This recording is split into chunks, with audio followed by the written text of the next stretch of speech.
भूतं च भव्यं च सर्वं यश्चाधितिष्ठति स्वर्यस्य च केवलं तस्मै ज्येष्ठाय ब्रह्मणे नमः।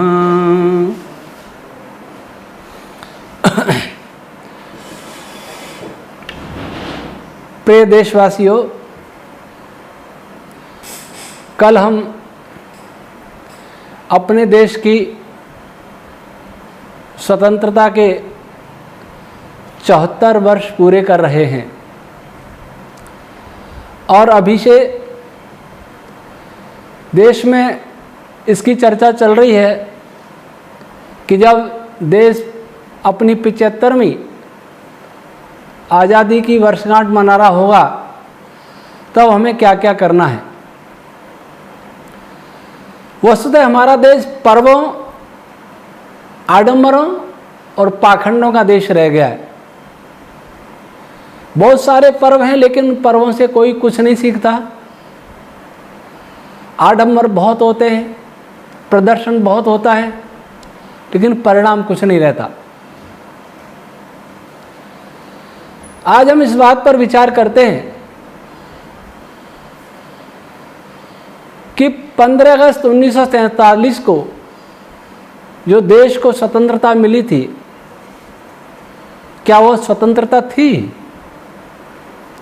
या हमको मूर्ख बनाया गया और 74 साल से बनाया जाता रहा है और आगे भी बनाया जाता रहेगा। जब मैं किसी विद्यालय में कार्यक्रम देखता हूं, तिरंगे झंडे, राष्ट्रगान, देशभक्ति के गीत, अब तो देशभक्ति के गीत फिल्मी शैली पर, नाच गान, श्रृंगारी भी, नाटक मंचन भी, तो जो मुझे ऐसा लगता है कि हम लोग पागल हो गए। हम लोगों को ये समझ ही नहीं है, बलिदानियों की समझ नहीं है, जिन्होंने यातनाएं सही, उनके यातनाओं का हमारे जीवन में कोई मूल्य नहीं है, हमारी दृष्टि में कोई मूल्य नहीं है। एक बार मैं एक विद्यालय में गया और मुझे ध्वजारोहण के लिए बुलाया पाली शहर में, राजस्थान में जो पाली शहर है। तो मेरे व्याख्यान से पहले वहाँ बच्चे बच्चियों का नृत्य शुरू हो गया।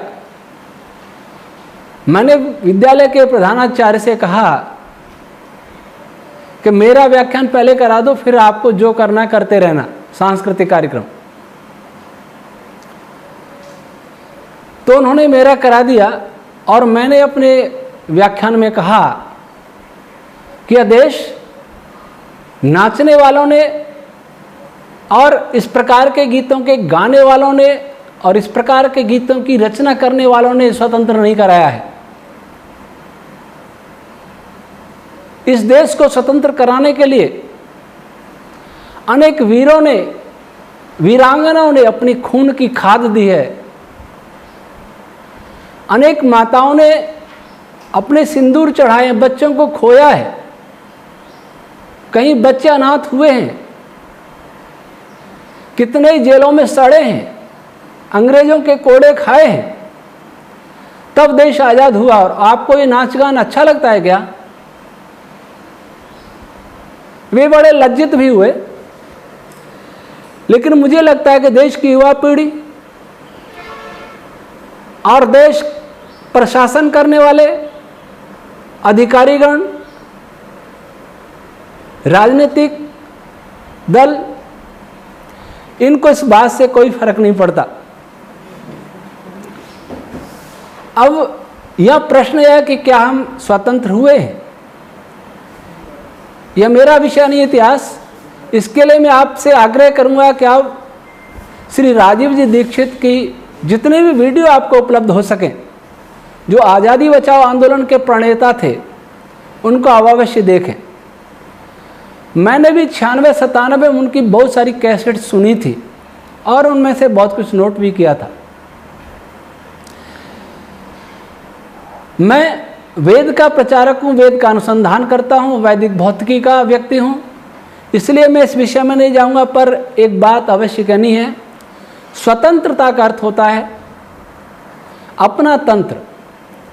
ये तंत्र शब्द संस्कृत के तत्व कुटुंब धारणे धातु से निष्पन्न होता है, बनता है। इस धातु का अर्थ है कुटुंब का भरण पोषण करना, धारण पोषण करना, शासन करना, नियंत्रण करना, फैलाना। आज हमारा देश जहाँ तक फैला हुआ है, जो भी भूभाग है और हमारे शासक, हमारा प्रशासन, हमारी सरकारें जो भी अपने प्रजा का पोषण कर रही है, प्रजा को जो भी सुख सुविधाएं दे रही है, प्रजा के लिए जो नियम बना रही है, कानून बना रही है, प्रजा के लिए जो संविधान बनाया है, वो क्या हमारा है? राजीव दीक्षित कहा करते थे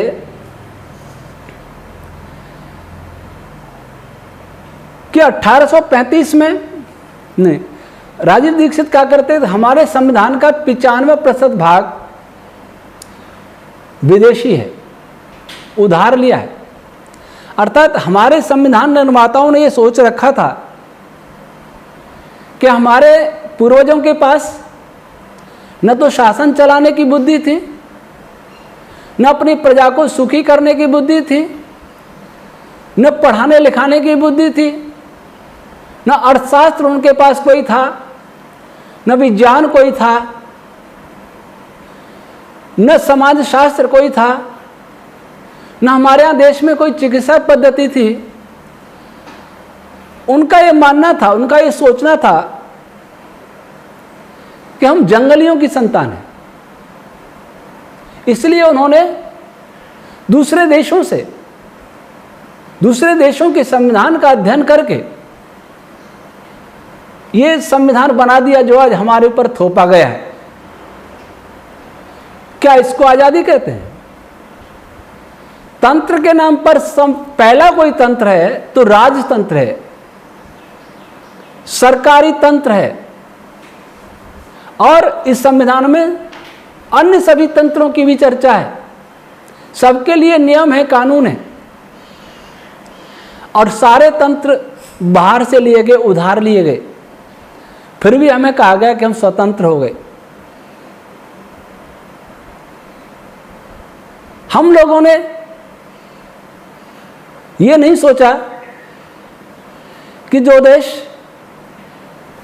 सृष्टि में जब से मनुष्य पैदा हुआ है उतना पुराना है। दुर्भाग्य से हमारे प्रधानमंत्री जी कहते हैं कि हमारा भारत 5000 वर्ष पुराना है। उनको यही पता नहीं कि आज से 10,000 वर्ष पहले या 10,000 वर्ष तो भारत के पतन काल के हैं। जब पतन हो चुका था, वैदिक धर्म का पतन हो चुका था, वैदिक संस्कृति सभ्यता का पतन हो चुका था, राजाओं का पतन हो चुका था, ब्राह्मण वर्ग अर्थात विद्वानों का पतन हो चुका था, वैश्यों का पतन हो चुका था, सबका पतन हो चुका था। 10,000 वर्ष से तो ये पतन का काल प्रारंभ हुआ था। अगर पतन नहीं होता तो महाभारत युद्ध नहीं होता। और उस पर यह कहा जाए कि भारत 5000 वर्ष पुराना है और उस 5000 वर्ष पर गर्व किया जाए, यह मेरे लिए तो कम से कम बहुत लज्जा की बात है। हमारे किसी भी नीति निर्माता ने यह नहीं सोचा कि इस देश में आचार्य चाणक्य जैसे महामानव हुए हों। चाणक्य नीति जिस देश में हो, शुक्र नीति जिस देश में हो, विदुर नीति जिस देश में हो, महाभारत रामायण जैसे ग्रंथ जिस देश में हो, मनुस्मृति जिस देश में हो, और वेद जिस देश में हो, उस देश को क्या यह सीखने के लिए बाहर जाना पड़ेगा कि हम अपने देश को कैसे चलाएं? क्या यह सीखने के लिए हमें बाहर जाना पड़ेगा कि अपने परिवारों का भरण पोषण कैसे करें, अपने समाज का संगठन कैसे करें? मैं मानता हूं कि वेद के अतिरिक्त सभी ग्रंथों में मिलावट है। सभी ग्रंथ, कोई भी ऐसा नहीं जिसमें मिलावट न हो, जिनके मैंने अभी नाम लिए। परंतु क्या देश में कोई ऐसा बुद्धिमान नहीं था जो उस मिलावट को देख सकता था? और मैं यह भी मानता हूं कि वेद के जो भाष्य थे वे भी ठीक नहीं थे, परंतु देश यह भी तो जानता था कि महर्षि दयानंद, जिन्होंने सबसे पहले सत्यार्थ प्रकाश में स्वराज्य की घोषणा की थी, जिन्होंने सबसे पहले कहा था स्वराज्य कोई कितना ही करे, स्वदेशी राज्य सर्वोपरि उत्तम होता है, कोई सुधारक नहीं कह पाया। स्वामी विवेकानंद को देखो, परमहंस रामकृष्ण को देखिए, राजा राम मोहन राय को देखिए, किसी का साहस ही नहीं था जो कह सके। साहस क्यों नहीं था? साहस इसलिए नहीं कहा, इसलिए नहीं था कि उन्हें इस आर्यावर्त भारत का पूरा ज्ञान नहीं था, उन्हें आर्यावर्त के गौरव का ज्ञान नहीं था, उन्हें आर्यावर्त के ज्ञान विज्ञान का ज्ञान नहीं था, उन्हें आर्यावर्त भारत के इतिहास का ज्ञान नहीं था, इसलिए वो ऐसा साहस नहीं कर पाए। और वे किसी न किसी स्वार्थ से जुड़े हो सकते हैं। निस्वार्थ निष्कलंक दयानंद जैसा व्यक्ति ये घोषणा कर सकता है, कोई कितना ही करे, स्वदेशी राज्य सर्वोपरि उत्तम होता है। आज जिनको ये लगता है कि स्वामी दयानंद, ऋषि दयानंद हिंदुओं की एकता में बाधक हैं, वे एक भी प्रमाण किसी उस समय के महापुरुष और वहां से पहले के महापुरुष चाणक्य को छोड़ दें, किसी भी आचार्य का यह प्रमाण दिखा दे जिसने स्वराज्य के बारे में कोई बात कही हो। मुझे सिरोही महाराजा ने कहा था कि सबसे पहला भारत पर आक्रमण बुद्ध के 100 वर्ष बाद हुआ। कितने लोगों ने क्रांति की? सब। जीव ब्रह्म मुक्ति की बात तो करते रहे, करनी भी थी, करनी भी चाहिए थी, लेकिन क्या राष्ट्र की अवधारणा, स्वराज्य की अवधारणा किसी के मस्तिष्क में कभी आई? नहीं आई। लेकिन फिर भी इस राष्ट्र ने, इस देश ने, जो राष्ट्र नहीं रहा, देश है, देश भूभाग का नाम होता है, उसने ऋषि दयानंद को कभी सम्मान नहीं दिया और आज तक नहीं दे पाए। क्या संविधान हमारा है? कि शिक्षा नीति हमारी है? क्या अर्थ नीति हमारी है? क्या स्वास्थ्य नीति हमारी है? क्या कृषि नीति हमारी है? कौन सी नीति है जो हमारी अपनी है, जो हमारे अपने पूर्वजों की है? कौन ऐसा आज वीर है इस भारत में जो एक घोषणा के साथ कह सकता है कि हम बुद्धिमानों की संतान हैं, हम स्वाभिमानियों की संतान हैं, हम धनवानों की संतान हैं? अगर ऐसा कह सकता है तो इन नीतियों को बदलता क्यों नहीं? और दूसरी बात, स्वराज्य मिले, जिसको स्वराज्य कहा जाता, मैं स्वराज्य नहीं मानता और है भी नहीं, मेरे मानने से कुछ नहीं होता, वास्तविकता यही है। जिस देश का संविधान विदेशी हो, जिस देश की शिक्षा नीति विदेशी हो, जिस देश की शिक्षा विदेशी हो, जिस देश की चिकित्सा नीति विदेशी हो, जिस देश की कृषि नीति विदेशी हो, जिस देश की मनोरंजन नीति विदेशी हो, जिस देश की न्याय नीति विदेशी हो, जिस देश का व्यापार उद्योग नीति विदेशी हो, वह देश स्वतंत्र कैसे कहा जा सकता है? और इस कथित स्वतंत्रता के बाद भी हमारे शासक, जिनको सत्ता का हस्तांतरण किया गया, सत्ता का हस्तांतरण हुआ, आजादी नहीं मिली, वे उसी को राष्ट्रगान बना बैठे जो कभी हमें गुलाम बनाने वाले ब्रिटेन के जॉर्ज पंचम के स्वागत में गाया गया था रविन्द्रनाथ टैगोर जी के द्वारा 1911, 28 दिसंबर 1911। तब जॉर्ज पंचम या ब्रिटिश का कोई राजा रानी इस देश के भाग्य विधाता माने जाते थे। आज मैं जानना चाहता हूं कानून के विशेषज्ञों से, संविधान विशेषज्ञों से, सरकार से, प्रशासन से कि इस समय भारत का भाग्य विधाता कौन है? क्या हम भारत भाग्य विधाता स्वयं नहीं है क्या? अगर कोई दूसरा भारत भाग्य विधाता है तो वो कौन है? स्वदेशी या विदेशी है? क्या यही राष्ट्रगान के लिए यही गान उपयुक्त रह गया था क्या? सब बदला। लोग कहते हैं सब बदला, मैं कहता हूं राष्ट्रगान भी नहीं बदला, कानून नहीं बदला, शिक्षा नहीं बदली। अंग्रेज चले गए लेकिन अपने सारे आदेशों को यहीं छोड़ गए, सारी व्यवस्था को यहीं छोड़ गए। उस समय भी हमारे देश में बुद्धिमान तो थे, नहीं पढ़ते, नहीं जानते मनुस्मृति, नहीं जानते विदुर नीति, नहीं जानते चाणक्य नीति, शुक्र नीति, तो जानने वालों से परामर्श तो करते। देश में बहुत विद्वान थे, आर्य समाज के भी विद्वान थे, पौराणिक सनातन जो कहते उनके भी विद्वान थे। क्या उनको उनसे विचार नहीं करना चाहिए था? पर ऐसा नहीं हुआ। इससे लगता है कि आज़ादी, हम आज़ाद नहीं हैं, हम पराधीन हैं। आज हमने देखा है, अब हम आज की चर्चा करें।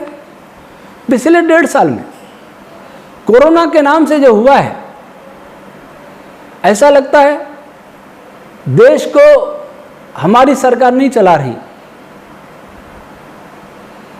अगर हमारी सरकार चला रही है तो हमारी सरकारों को कोई और चला रहा है जो बाहर है। WHO चला रहा है, UNO चला रहा है, विश्व बैंक चलाता है, IMF चलाता है। कौन कौन चला रहे हैं हमारे देश को? इसमें बुद्धिमान पढ़े लिखे लोग कहेंगे कि अंतर्राष्ट्रीय संस्थाएं हैं। अंतर्राष्ट्रीय संस्थाएं ये विश्व के हित के लिए है, सबके हित के लिए है। मैं जानता हूं अंतर्राष्ट्रीय संस्था होनी चाहिए। भारत भी कभी अंतर्राष्ट्रीय शक्तियों का केंद्र था, इसलिए इसको चक्रवर्ती राष्ट्र कहते थे। यहाँ के राजा चक्रवर्ती सम्राट हुआ करते थे, उनका शासन, उनका आदेश संपूर्ण भूमंडल में चलता था। लेकिन वे आदेश भी वही देते थे जिससे सबका हित हो। अब थोड़ी चर्चा करूं। संयुक्त राष्ट्र संघ जो सबसे बड़ी वैश्विक संस्था है, इसकी स्थापना सैन फ्रांसिस्को में 24 अक्टूबर 1945 को हुई थी। किस लिए हुई थी? ताकि राष्ट्र आपस में लड़े नहीं, शांति से रहें। आप आत्मनिरीक्षण करिए, जो समाचार पत्र पढ़ते हैं, टीवी देखते हैं, इंटरनेट पर बहुत सारी जानकारियां देखते हैं, करते हैं, वह ईमानदारी से सोचिए, क्या 1945 के बाद विश्व में शांति हुई?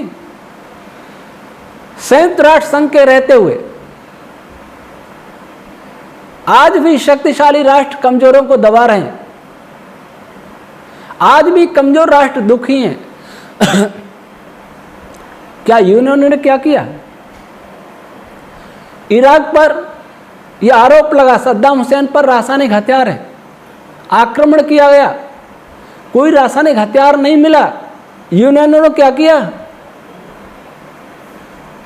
आक्रमण करने वाले से पूछा कि आपने आक्रमण क्यों किया? चीन ने अनेक देशों की भूमि दबा ली, यूएनओ ने क्या किया? कभी पूछा? अभी विश्व में जानबूझकर कोरोना फैलाया गया। वुहान लैब से एक वायरस जाता है, बहुत शीघ्रता से सारे 200 देशों में पहुंच जाता है। कैसे पहुंचा? कोई वायरस ऐसे होते हैं जो सर्दी में प्रभावकारी होते हैं, कुछ ऐसे होते हैं गर्मी में प्रभावकारी होते हैं, कुछ ऐसे होते हैं नमी, आर्द्रता, वर्षा में प्रभावकारी होते हैं। लेकिन यह विचित्र वायरस गर्मी में भी चला, सर्दी में भी चला और वर्षा में भी चला। ऐसा कैसा वायरस था? क्या ये प्राकृतिक था? क्या अपने आप पैदा हुआ था? पिछले कुछ दिनों पहले TV9 भारतवर्ष पर एक चर्चा हुई, बताया गया कि वुहान लैब में बिल गेट का पैसा, डॉक्टर फाउची का पैसा और एक अमेरिकन पूंजीपति का पैसा सब, और ये वॉशिंगटन पोस्ट में प्रकाशित है, उसके आधार पर बहस चल रही थी। क्या हुआ? चीन का क्या बिगड़ा और इन लोगों का क्या बिगड़ा?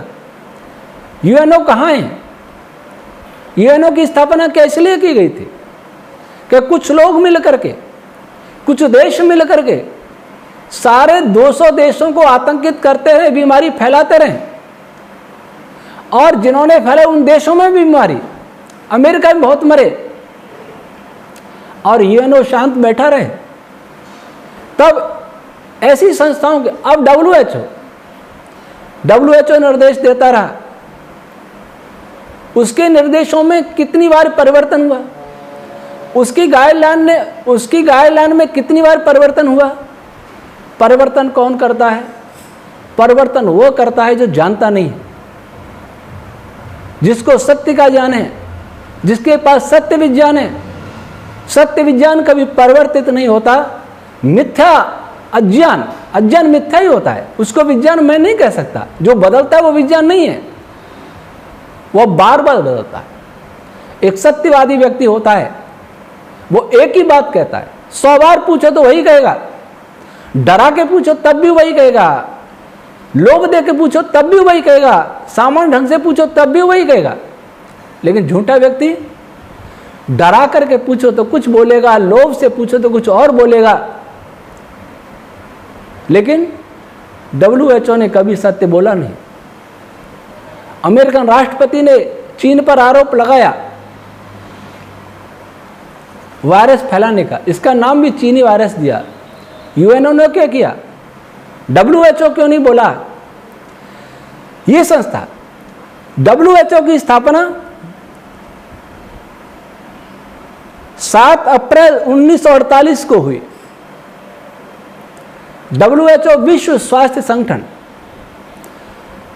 मैं पूछना चाहता हूं, और आप सभी पूछिए, अपनी सरकार से पूछिए, डब्ल्यूएचओ से पूछिए कि जब 1948 में जब से स्थापना हुई डब्ल्यूएचओ की, उसका उद्देश्य था कि लोग स्वस्थ रहें, दुनिया के लोगों को स्वास्थ्य मिले।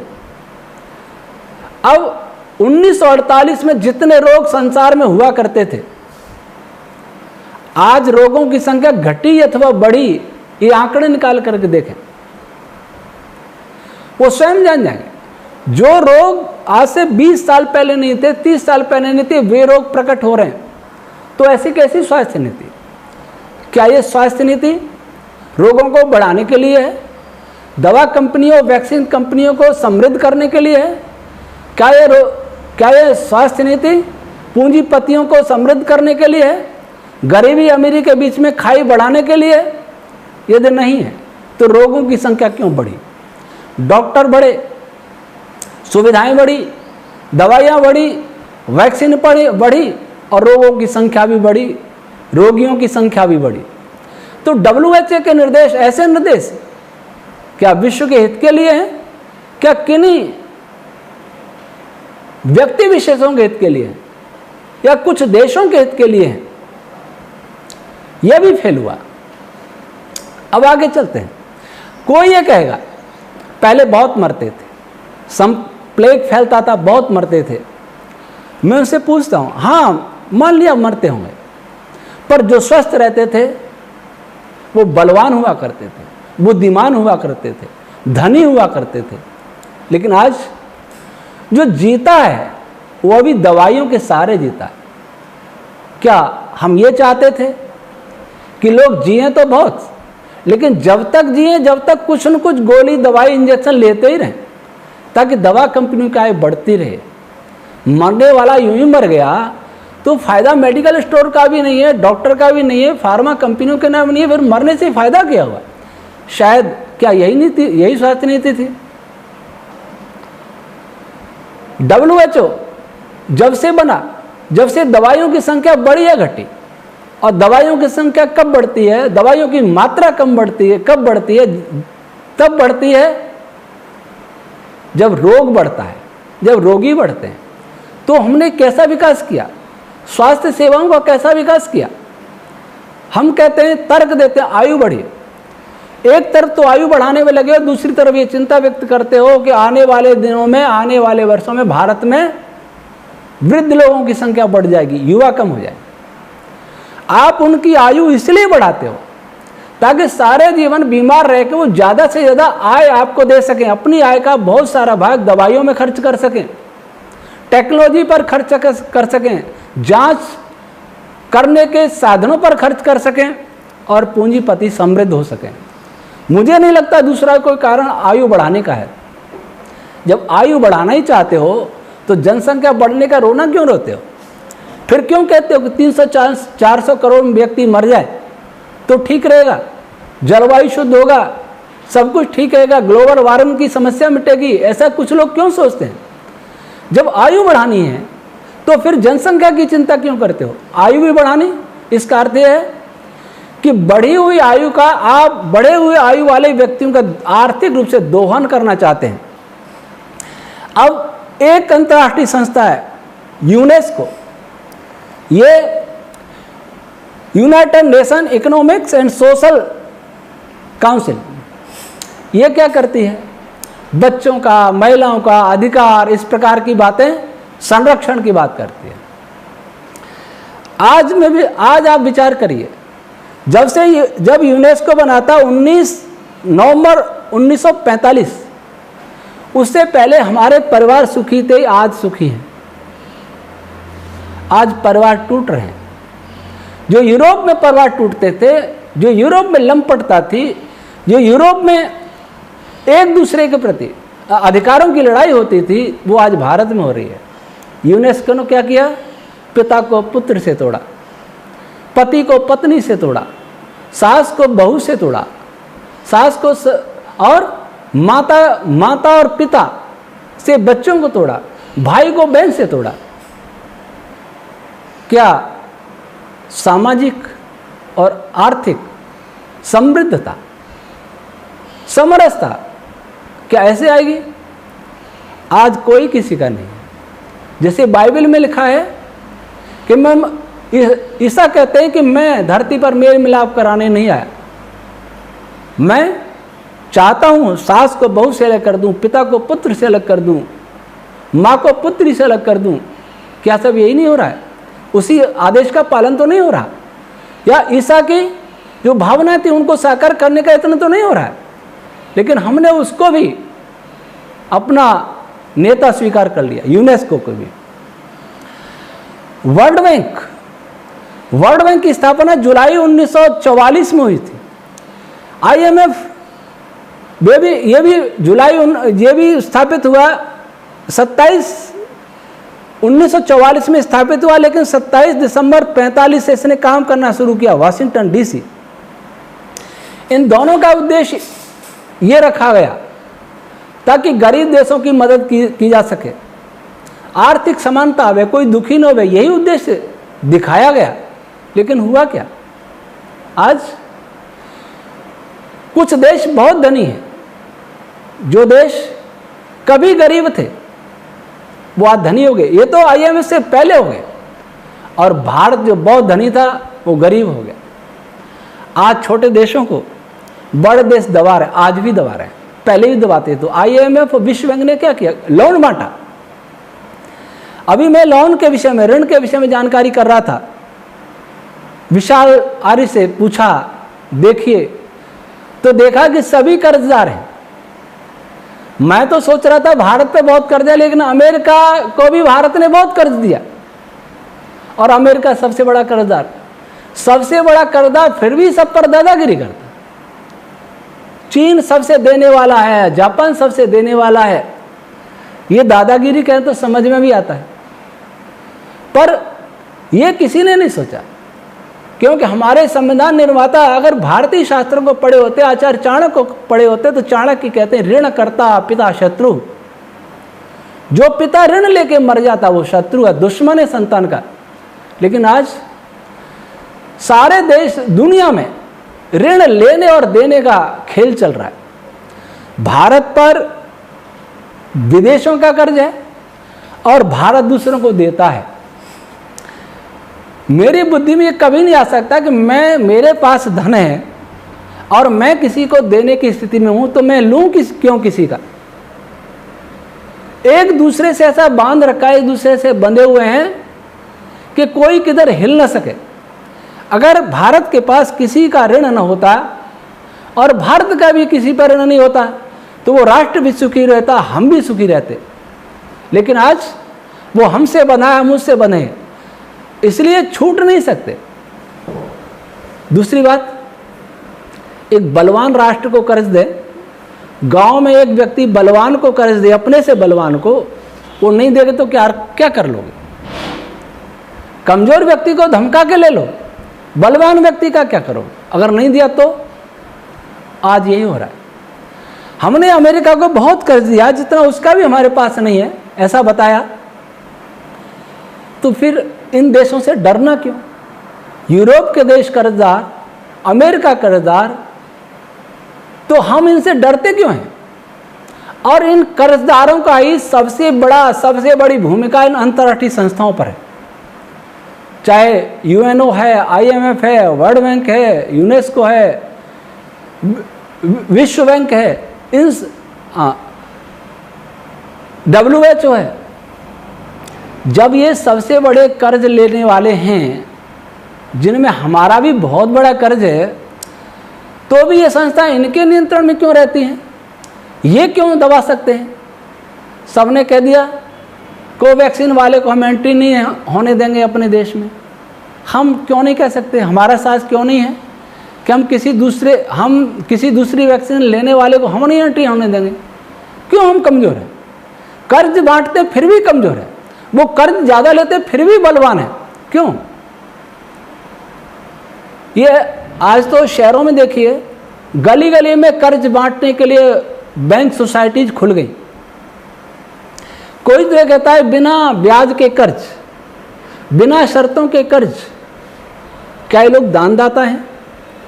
अगर दानदाता हैं, अगर इतने सारे भामाशाह पैदा हो जाए देश में, तो देश में कोई गरीब दुखी नहीं रहेगा, देश में कोई गरीब नहीं रहेगा, देश में कोई भूखा नहीं सोएगा। लेकिन होता है, भूखे भी हैं, नंगे भी हैं, बीमार भी हैं, गरीब भी हैं, जिनके पास छत नहीं है, जिनका पेट भर भोजन नहीं है। क्यों? जब इतने गली गली में दानदाता बैठे हैं, इसके पीछे क्या स्वार्थ, कैसा खेल चल रहा है? ये खेल किसने खिलाया हमें, किसने सिखाया है? इन सारी वैश्विक संस्थाओं की पृष्ठभूमि में जाके देखिए कि क्यों बनाई गई और इनसे किनको लाभ हुआ और उनमें किसके वोट की ज़्यादा अहमियत है, ये भी देखिए। क्यों अहमियत है उनकी, हमारी क्यों नहीं? हमारी इसलिए नहीं कि हम गुलाम हैं। गुलाम की कोई अहमियत नहीं होती, गुलाम की कोई इच्छा नहीं होती, गुलाम का कोई अधिकार नहीं होता।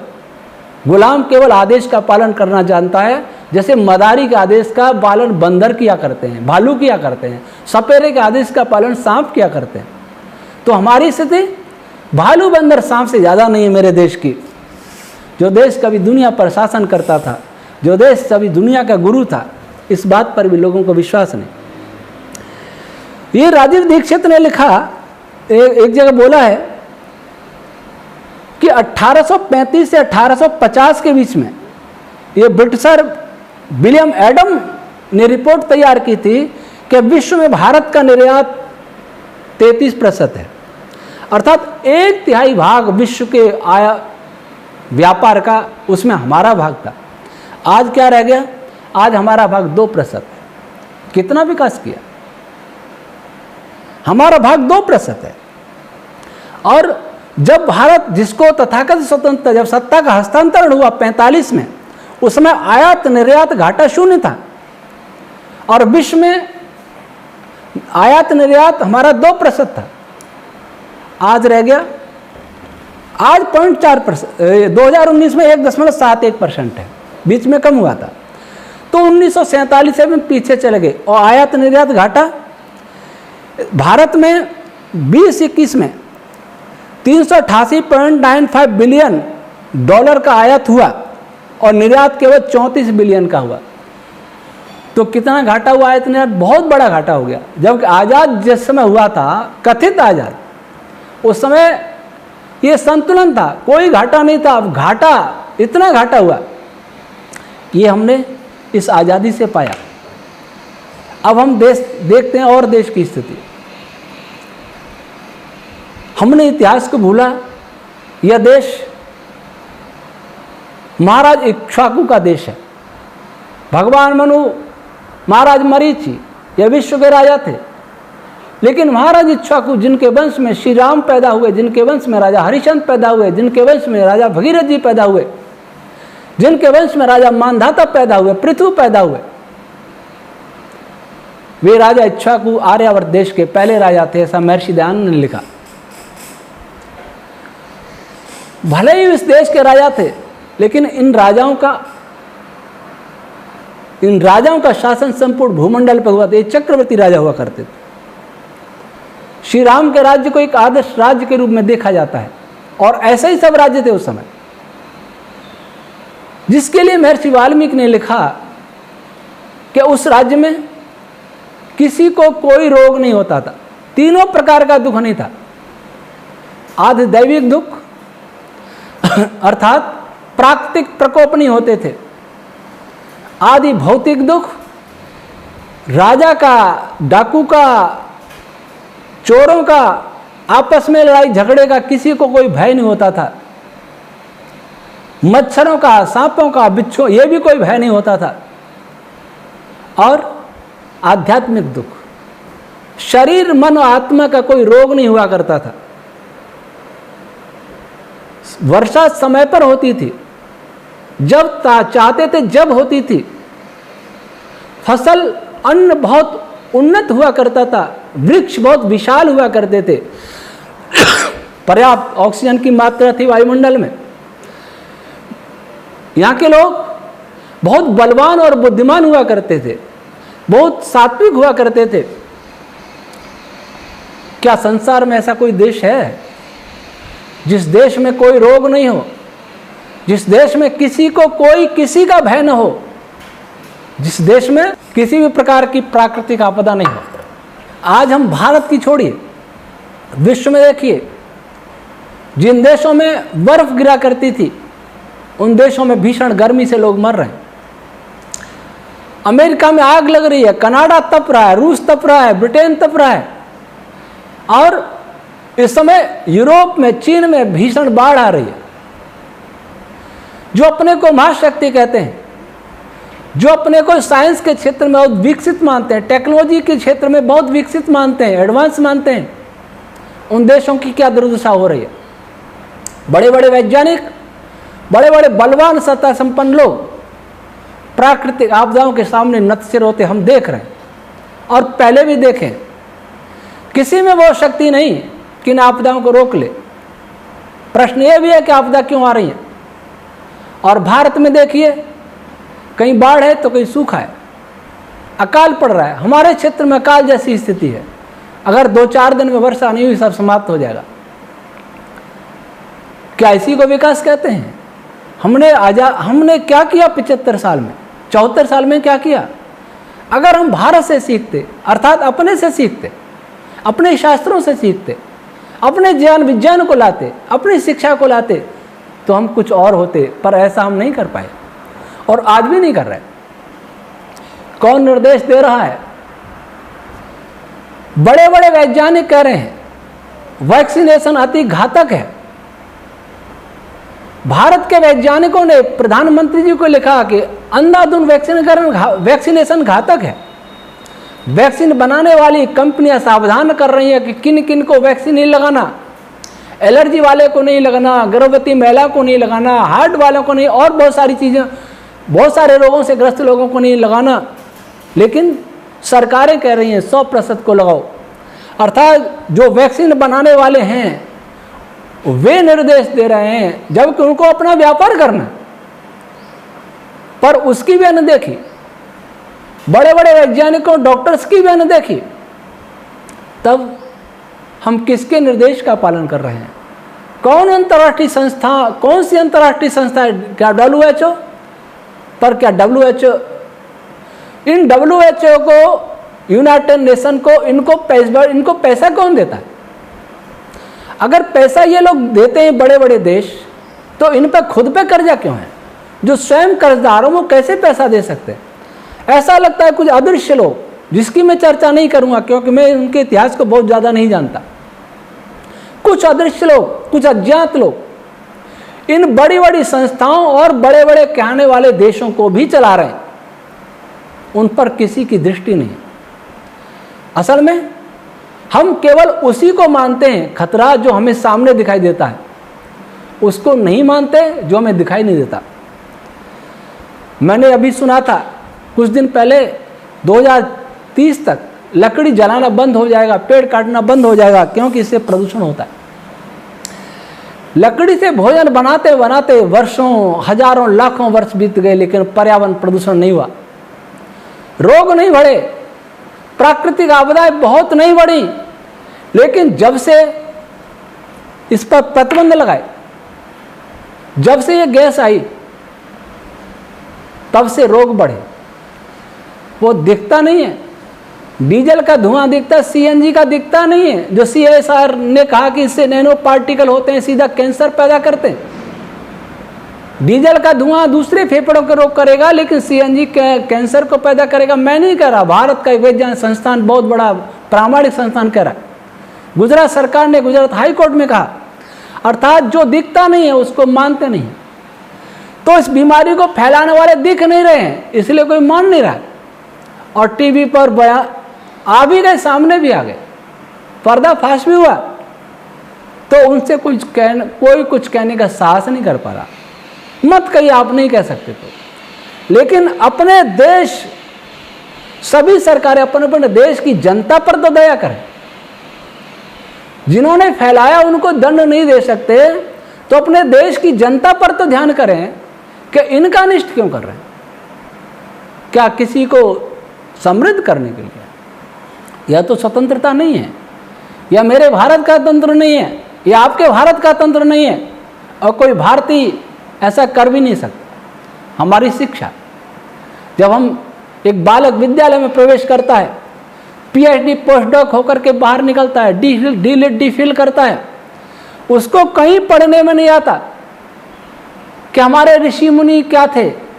उसको कहीं ऋषियों का समाजशास्त्र नहीं पढ़ने में आता, ऋषियों का केमिस्ट्री पढ़ने में नहीं आती, ऋषियों की फिजिक्स, ऋषियों का मैथ, ऋषियों की जूलॉजी, बॉटनी, कुछ भी पढ़ने को नहीं आता। उस बालक के मन में क्या होता है? हम वास्तव में मूर्खों की संतान हैं, और अंग्रेजों ने आके हमको बुद्धिमान बनाया, हमें एक शिक्षा दी, अन्यथा मूर्ख रह जाते। ये क्या, ये स्वतंत्रता हुई? जिस देश को ये भी नहीं पता हो कि हमारे देश में एक उन्नत शिक्षा थी, उन्नत विज्ञान था, वह देश कैसे स्वतंत्र कहा जा सकता है? जो शिक्षा मैकॉले चाहता था वही शिक्षा हम पढ़ रहे हैं। आर्थिक नीतियां भी उन्हीं के द्वारा बनाई जाती हैं, और आज भी संसद में कोई कानून बनते तो देखते हैं विश्व क्या कहेगा। किसानों को सब्सिडी देंगे, दूसरे देश हस्तक्षेप तो नहीं करेंगे, ये भी देखेंगे। हम सीख के आएंगे, वहाँ कैसी सड़कें वैसी हम बनाएंगे, वहाँ कैसे कानून है वैसे बनाएंगे, वहाँ समलैंगिकता के समर्थक कानून तो हम भी अपने यहाँ लागू करेंगे। और हमारे माननीय न्यायालय कहेंगे कि लिव इन रिलेशन, रहने का अधिकार है। क्या ये मेरे देश की सभ्यता है? क्या मेरे देश का कानून है? क्या मेरे देश का ये चरित्र है? जो कोई महिला किसी के साथ भी रह सकती है, कोई बालिका, नाबालिग, बालिग किसी के साथ रह सकता है, क्या मेरे देश का यही चरित्र था? भगवान श्री राम का देश, महात्मा लक्ष्मण का देश, महावीर हनुमान जी का देश, भगवान शिव का देश, योगेश्वर कृष्ण भगवान का देश, और महान यति गांडीवधारी अर्जुन का देश, शिवा और प्रताप का देश, चाणक्य चंद्रगुप्त का देश इतना चरित्रहीन हो गया कि किसी की पत्नी, किसी की बेटी, किसी की बहन, किसी की बहू किसी के साथ भी रह सकती है, क्योंकि उसको आज़ादी है। ये आज़ादी की परिभाषा सिखाने वाले कौन है? ये मेरे देश के लोग तो नहीं हो सकते। मेरे देश के जज तो नहीं हो सकते, मेरे देश के शासक तो नहीं हो सकते, मेरे देश के ब्यूरोक्रेट तो नहीं हो सकते। कोई है जो लीड कर रहा है इस देश को, कोई तो है जिसको इस देश की सभ्यता से, जिस देश के चरित्र से, जिस देश के ज्ञान विज्ञान से जिसको शत्रुता है, जिसको ईर्ष्या है, वो मेरे देश को तोड़ना चाहते हैं। महिला अधिकार आयोग, अल्पसंख्यक आयोग, पिछड़ा आयोग, ये सारे आयोग इस समाज को तोड़ने वाले हैं। इन आयोगों के बाद हमारे देश में क्या हुआ? क्या सामाजिक समरसता आई? क्या जातिवाद समाप्त हुआ? क्या संप्रदायवाद समाप्त हुआ?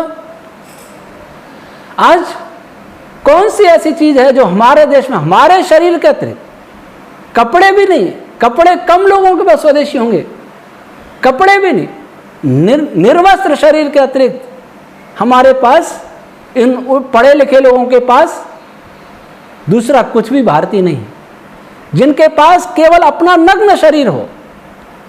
वो स्वतंत्रता का आनंद मनाएंगे कल। मुझे लगता है उनका आत्मा मर चुका है। मुझे लगता है कि उनकी बुद्धि बिल्कुल दास हो गई है। वो नहीं सोचते वे कहाँ जा रहे हैं, वे नहीं सोचते, वे नहीं जानते कि वो क्या कर रहे हैं, उन्हें क्या करना चाहिए। 75वां दिवस जब मना रहे होंगे एक साल बाद, 75वीं वर्षगांठ, बहुत सारी सरकारी योजना बना रही है, लेकिन मुझे भय है किस बीमारी के नाम पर हमारी आज़ादी की, झूठी आज़ादी की, जैसे भी आज़ादी की 75वां, जब 76वीं वर्षगांठ मनाई जाएगी, 75 वर्ष पूरे होंगे, तब तक ये देश वैश्विक आदेश का दास नहीं बन जाए। अभी भी दास है। अभी कह रहे हैं कि विश्व वर्ल्ड ऑर्डर की ओर बढ़ रहा है और होकर रहेगा। हमारे प्रधानमंत्री जी संसद में बताया और हमारे सांसदों ने तालियां बजाई। ऐसे ही तालियां बजाई जैसे ईस्ट इंडिया कंपनी का लॉर्ड क्लाइव जब प्लासी का युद्ध जीता था, 300 सैनिक लेकर के आया, 18,000 सैनिकों को हरा दिया। कैसे हराया? आप राजीव दीक्षित को सुन लेना, मीर जाफर की गद्दारी के कारण हराया। और जब लॉर्ड क्लाइव की शोभा यात्रा निकल रही तो हमारे भारतीय तालियां बजा के स्वागत कर रहे थे। ऐसे हम विश्व आदेश का स्वागत कर रहे हैं तालियां बजा करके। वह देश क्या स्वतंत्र है? इसलिए प्रत्येक भारतीय का कर्तव्य है कि भारत सरकार से पूछे, संविधान वेत्ताओं से पूछे कि क्या हम स्वतंत्र हैं। मैंने कईयों से सुना है कि आज़ादी लीज पर मिली है। क्या ये बात सत्य है? अगर आज़ादी लीज पर मिली है तो उसको स्वतंत्रता कैसे कह सकते हैं? किसी से लीज पर हमने मकान लिया है तो उसको हम अपना मकान कैसे कह सकते हैं? और लीज की अवधि समाप्त हो जाएगी तब क्या होगा? क्या किसी ने सोचा? हम केवल पंचवर्षीय योजना बनाते हैं और हमारे देश के लोग भी यही सोचते हैं कौन सी सरकार हमें बिजली माफ़ करेगी, कौन सी सरकार हमें पानी फ्री देगी, कौन सी सरकार हमें अनाज फ्री देगी, कौन सी सरकार हमें आरक्षण देगी, कौन सी सरकार हमारे कर्ज माफ़ करेगी, कौन सी सरकार हमें मुफ्त वैक्सीन देगी। हम भारतीयों का स्वार्थ इतना संकुचित हो गया है, इतना संकुचित होता है जितना संकुचित स्वार्थ पशुओं का होता है। पशुओं को भरपेट भोजन मिल जाए, चारा मिल जाए, बहुत है, उससे और कुछ नहीं चाहिए। वैसी स्थिति कहीं भारतीयों की नहीं होगी क्या? आरक्षण के नाम पर, कर्ज माफी के नाम पर, दवाई फ्री के नाम पर हम बांट दिए जाते हैं, हमें हमारे मत लिए जाते हैं, खरीदे जाते हैं और हम बिक जाते हैं। हमें खरीदा जाता है और हम बिक जाते हैं। चाइना जैसा देश जो आगे 50-100 वर्ष की योजना लेकर के चलता है, हमारी सरकारें यही सोच के चलते हैं अगले 5 वर्ष बाद हम कैसे जीत के आएँ। उनकी पंचवर्षीय योजना होती है और हमारे पास, हम भारतीयों के पास, भारत की जनता के पास केवल यही योजना होती है कि मौज मस्ती कर लें, हमारा स्वार्थ पूरा हो जाए, हमारा पेट भर जाए, हमारे पास संसाधन बढ़ जाए, कोई राज करे, कोई नृत्य हो, हमें क्या हानि। ये आज से नहीं, बहुत वर्षों से चला रहा है। इधर कुछ लोग स्वाधीनता प्रेमी लोग अपने प्राणों की आहुति दे गए। 6 लाख लोग अंग्रेजों से लड़ते मर गए। वो विश्व आदेश लेके ही तो आए थे। सिकंदर विश्व आदेश चलाने के लिए चला था और सभी राजाओं को, किसी भी राजा को कोई चिंता नहीं थी। सब राजा अपने स्वार्थ में मस्त थे, आपस में लड़ने में मस्त थे। एक ब्राह्मण उठा, आचार्य चाणक्य, केवल उसी की आंखें देख रही थी कि मेरे भारत को लूटने आ रहा है, मेरा भारत को जीतने आ रहा है, मेरा भारत को गुलाम बनाने आ रहा है। और उन्होंने एक बालक को तैयार किया और वो बालक चंद्रगुप्त मौर्य नाम से प्रसिद्ध हुआ और सिकंदर भारत में नहीं आ सका। अर्थात जो उस समय के राजा कर रहे थे वो आज हम कर रहे हैं। हम स्वागत कर रहे हैं विश्व आदेश का। एक फिर आया था विश्व आदेश, बाबर लेकर के आया था, अकबर लेकर के आया था, औरंगजेब लेके आया था। वो भी ये सोच के चले थे कि भारत पर शासन करना है, दुनिया पर शासन करना है। लेकिन उनके सामने महाराणा प्रताप, छत्रपति शिवाजी और गुरु गोविंद सिंह जैसे खड़े हो गए। नहीं माना उनका आदेश, लेकिन बहुत राजाओं ने स्वागत किया, बहुत स्वागत किया। कई आज वैसे ही तो नहीं बन गए हम स्वागत करने वाले। कोई प्रताप इस देश में दिखाई नहीं देता, कोई शिवा नहीं दिखाई देता, कोई गुरु गोविंद सिंह नहीं दिखाई देता। नारे लगाने वाले बहुत हैं। कभी आर्य समाज के कुंवर शुक्ला जी आर्य मुसाफिर कहते थे, लगाते हैं हर एक की जय के नारे, किसी की कोई बात मानी नहीं है, वो मुर्दा है जो स्वाभिमानी नहीं है। फिर आया था विश्व आदेश, ईस्ट इंडिया कंपनी लेकर के आई थी। फिर ब्रिटिश गवर्नमेंट का शासन हो गया। 6 लाख लोगों ने बलिदान दे करके इस देश को स्वतंत्र कराया, लेकिन चालाक लोगों ने सत्ता का हस्तांतरण करके लोगों को बता दिया हम स्वतंत्र हो गए। इस देश के लोगों ने सुभाष चंद्र बोस के साथ गद्दारी की। इन देश ने सरदार पटेल को धोखा दिया, प्रधानमंत्री नहीं बन पाए। शहीदों को, मंगल पांडे को भुला दिया, ऋषि दयानंद जो सबसे पहले स्वराज के उद्घोषक थे उनको भुला दिया, स्वामी श्रद्धानंद जी को भुला दिया, लाला लाजपत राय को भुला दिया, चंद्रशेखर आजाद, बिस्मिल, भगत सिंह कहाँ है, कौन पूछता है। आज लगता है गांधी जी, नेहरू जी ने आज़ाद करा दिया देश। जिस देश को इतनी समझ नहीं हो कि कौन किसने बलिदान किए। आर्य समाज ने बलिदान किए, स्वयंसेवी संगठनों में आर्य समाज सबसे अग्रणी था, किसी ने और किसी संस्था ने इतने बलिदान नहीं दिए। लेकिन उस आर्य समाज को बुला दिया, ऋषि दयानंद को बुला दिया, तो कृतज्ञता का परिणाम क्या होगा आज हम वो देख रहे हैं। आज हम इसलिए विश्व आदेश का स्वागत कर रहे हैं। गोरों ने विश्व आदेश दिया, हम उसके नीचे दबे रहे। हमारी माताओं ने अपने बच्चे खो दिए, बच्चों ने माता पिताओं को खोया, महिलाओं ने सिंदूर चढ़ाए, पतियों को खोया, और पतियों ने पत्नियों को खोया। आज कहाँ झांसी की रानी है, कहाँ झलकारी बाई है, कहाँ बिरसा मुंडा है, कहाँ तात्या टोपे है, कहाँ मंगल पांडे है, कहाँ भगत सिंह, सुभाष, बिस्मिल लोग हैं, अस्ताकुल्ला कहाँ है। इनके नाम की माला जप करने वाले विश्व आदेश का हम स्वागत कर रहे हैं। मुझे भय है कि आज़ादी के 75 वर्ष पूरे होंगे तब तक यह देश और बदल चुकेगा। शिक्षा नीति अभी आई है, मुझे एक IAS अधिकारी, भारतीय राजस्व सेवा के अधिकारी ने भेजी। अब तक जो चल रहा है उससे तो अच्छी है, ये तो मैं कह सकता हूँ, रोजगार परक है। लेकिन उस शिक्षा नीति में वेद का कहीं कोई नाम नहीं। हम केवल इतना ही सोच सकते हैं कि जो भी अब तक है, जो भी गोरों ने दिया है, उस शिक्षा से हमारी शिक्षा नीची रहनी चाहिए, ऊंची नहीं होनी चाहिए। इसलिए तो मैं 6 साल से सरकार से निवेदन कर रहा हूं कि अगर आप वैदिक फिजिक्स पर हमारी रश्मि थ्योरी, हमारे साथ सरकार मिलकर काम करे, सिद्धांत थ्योरेटिकल फिजिक्स, तो भारत थ्योरेटिकल फिजिक्स में सुपर पावर बन सकता है, अर्थात जगतगुरु बन सकता है। थ्योरेटिकल में, टेक्नोलॉजी की मैं बात नहीं कर रहा, बाद में टेक्नोलॉजी पर भी काम होता रहेगा, पहले थ्योरी आती है। लेकिन आज तक सरकार ने उस पर कोई कार्रवाई नहीं की, क्योंकि हमारा देश इतना गुलाम हो चुका है। कोई भी गुलाम अपने मालिक से आगे कैसे बढ़ सकता है, वो अपने मालिक से आगे बढ़ने की सोच भी कैसे सकता है। हमारे देश के शिक्षाविद, हमारे देश के वैज्ञानिक, हमारे देश के डॉक्टर्स ये सोचने का सामर्थ्य ही नहीं रखते कि वे उन विदेशियों से आगे बढ़ सके जिनके दास वो बने हुए। इसलिए उन्होंने आयुर्वेद को भी बहुत महत्व नहीं दिया। हालांकि अभी सरकार ने हमें सूचित किया कि आयुर्वेद के लिए क्या क्या के कोरोना में क्या क्या उनके लिए अधिकार दिए, लेकिन फिर भी वो पर्याप्त नहीं है। बहुत कुछ दिया लेकिन वो पर्याप्त नहीं है। हम बहुत कुछ कर सकते थे, लेकिन ऐसा वही कर सकता है जिसके अंदर स्वाभिमान हो।